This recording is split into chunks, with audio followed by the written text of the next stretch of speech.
We've seen as more time passes, the Quest 3 is getting better, whether it's through update developments and even exciting new prototype development, like that one we showed you where that mixed reality creature grabbed a real-life object and manipulated it in the virtual world. But with that, Meta has dropped a new mixed reality showcase app for free and available, although it's not quite living up to the expectations we were hoping after seeing that last app. The new one is called Cryptic Cabinet. This is an escape room game. It's meant for mixed reality with hand tracking, but it also uses its local multiplayer feature with co-location, have two people in headsets see the same objects in the same real world. Where the pitfalls really show an experience like this is in the ratings that people are giving it already, with 11 ratings giving us about a 2.5 star rating. The problem with mixed reality ultimately is a lot of times based on your environment, you may have a great experience or a very bad one. Even in one of its main showcase apps, First Encounter, I found when I played it in my studio, the objects mapped well to the room, the ceiling breakthrough, but then when I tried to play it in my living room where I had a vaulted higher ceiling, it wasn't nearly as immersive. It put objects in the wrong spots in the room, and we're seeing the same complaints here about Cryptic Cabinet, where some people are giving it 5 stars saying this is the best showcase. It may have some issues, but it's really good mixed reality, and other people saying that it put objects in walls where they couldn't get to them to interact with them, showing that mixed reality still comes down a lot to your room setup, but also the development, making it so that you can actually place the objects where they need to be in the room. Even with these experimental apps coming out and some being much worse than others, it still excites me to see what the future is that's coming and see the Quest 3 continue developing in new directions.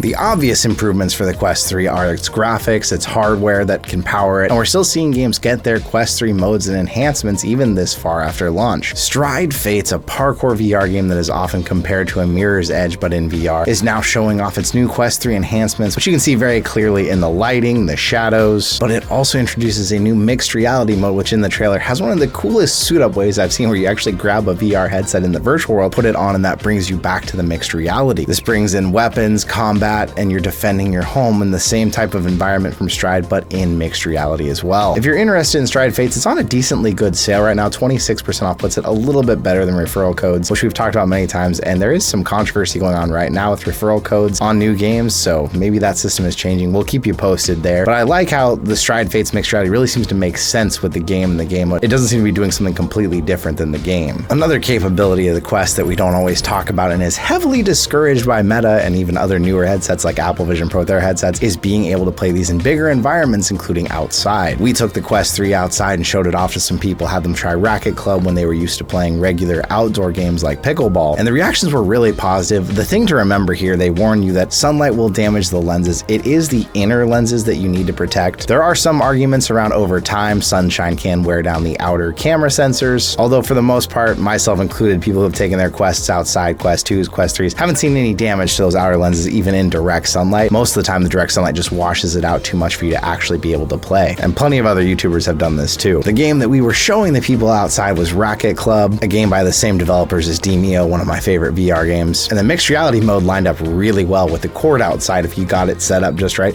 to where the lines on the court actually looked like the lines inside the headset. Now with their new game, there's a bunch of different game modes that you can choose from, different rules and things you can change. So whether you got Racket Club before or you've been interested in it for a while, it might be something to check out now it's gotten its first major update. The thing that the power of the Quest 3 has really opened up as far as its capabilities is the level of games that can now come to Quest. With Quest 1 and Quest 2, we were used to still the big games, the heavy hitters only coming out on PC or PSVR, including a game called Wanderer that came out a while back. It was originally launched PSVR and PC, and I played it on PC. Really good game. I really enjoyed it. At times a bit of a walking simulator, more of an exploration, puzzle, narrative-based game, not something heavy on the action side. But now with Quest 3 out there, we are seeing a turn in the tide. The Wanderer remake called Wanderer: The Fragments of Fate will actually be coming to Quest now. Not until June 27th, but this is a time-traveling narrative-based game. And interestingly, in the new trailer for it, something a lot of people might have missed, they showed us a preview of what looks to be a VR pirate adventure in Wanderer 2. I'm definitely planning on going back and replaying Wanderer with the new release and everything they've added to it, but I'm pretty excited now. Wanderer 2 is coming, Into the Radius 2. Some of the games I've really enjoyed are getting sequels, and that's great to see for VR that we're getting to the point where some of the good games actually get follow-ups. If the future of pirate games has you excited, we've been seeing some about Bootstrap Island. Bootstrap Island is an adventure game with island scenery. It advertises it has realistic physics, including things around fire, water, climbing, and swimming. And although we aren't going to be seeing the game until 2025, if you do have a PC and PCVR, it is actually in early access. You can check it out. 20% off puts it at $20, and it says it is optimized for the Quest via Quest Link. They are looking for feedback from the players who do get in early access to help shape this game, as it's not coming out till next year. And the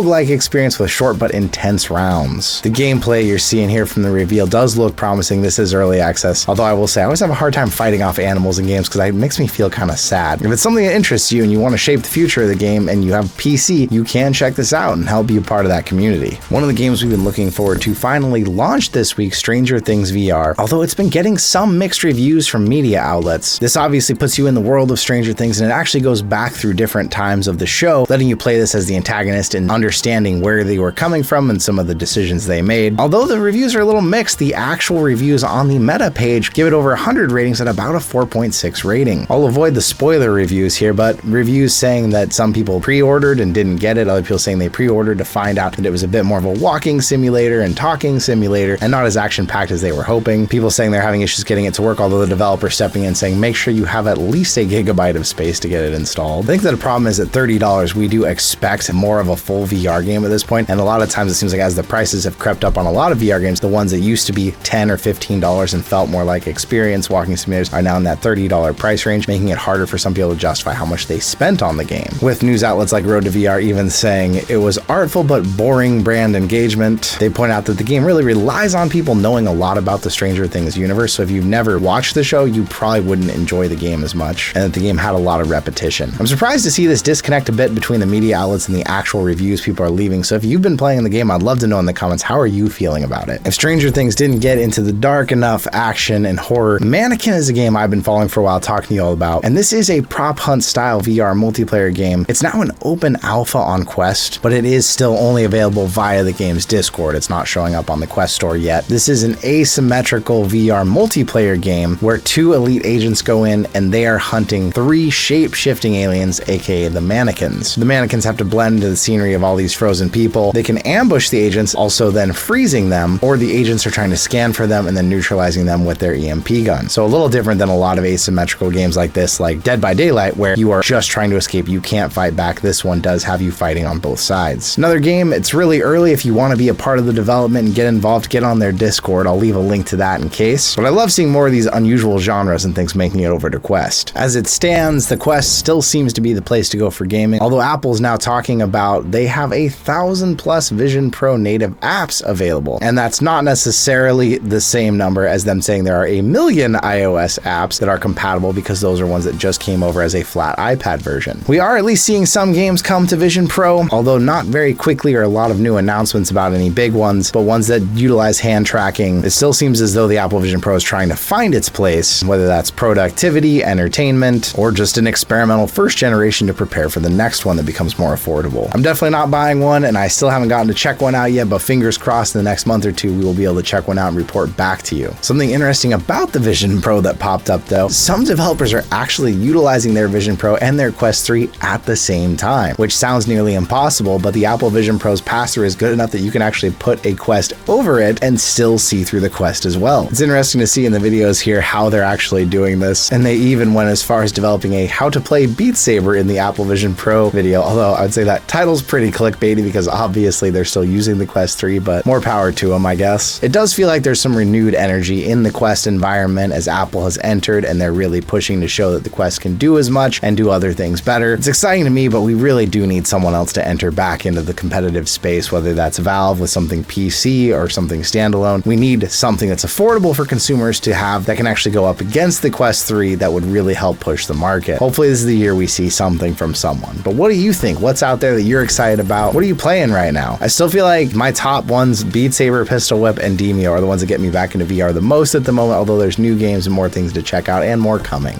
But thank you once again for being here with me, and I'll see you in another reality.